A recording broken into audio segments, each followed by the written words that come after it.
Hello everyone. देखें, जब भी कोई हम प्रॉपर्टी परचेज करते हैं, कोई लैंड परचेज करते हैं, कोई भी व्यक्ति एक लाइफ की बहुत बड़ी सेविंग कलेक्ट करके, इकट्ठा करके संपत्ति क्रय करता है, और जब बाद में उसको उस संपत्ति के संबंध में कोर्ट कचहरी का सामना करना पड़ता है तो ये कहीं ना कहीं बहुत दुखद होता है। मैं बताना चाहूँगा आपको दोस्तों कि जब भी कोई आप प्रॉपर्टी परचेज करें तो किन किन चीज़ों को देखा जाना बेहद आवश्यक है।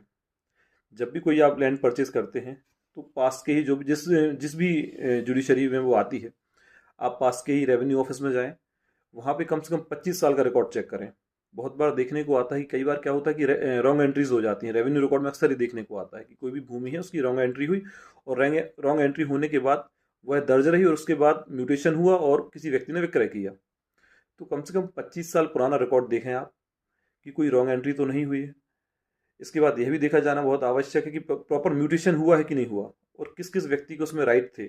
ऐसा तो नहीं है किसी अन्य व्यक्ति का भी उसमें राइट बनता है और किसी अन्य व्यक्ति के द्वारा उसका विक्रय किया गया है। ये भी कई बार देखने को आता है। प्रॉपर डिमार्केशन, सीमांकन कराना बेहद आवश्यक है। और पार्टी से कब्जा लें जब आप, ये भी बहुत आवश्यक है। कई बार कब्जा के अभाव में रजिस्ट्री शून्य होती है। कब्जे का विवाद नहीं आना चाहिए, तो पोजीशन तो आपको लेना ही है हैंड टू हैंड। और डिमार्केशन प्रॉपर कराना है, पुरानी एंट्रीज देखनी है, उस भूमि पे कोई लोन तो नहीं है, ये भी देखा जाना बेहद आवश्यक है।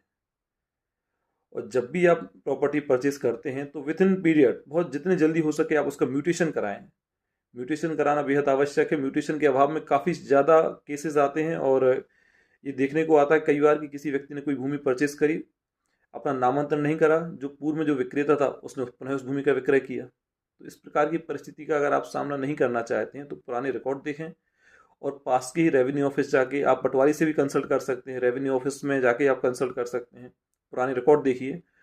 और इन सब के बाद किसी आप काउंसिल से भी, किसी वकील से भी आप बात कर सकते हैं, अधिवक्ता से बात कर सकते हैं।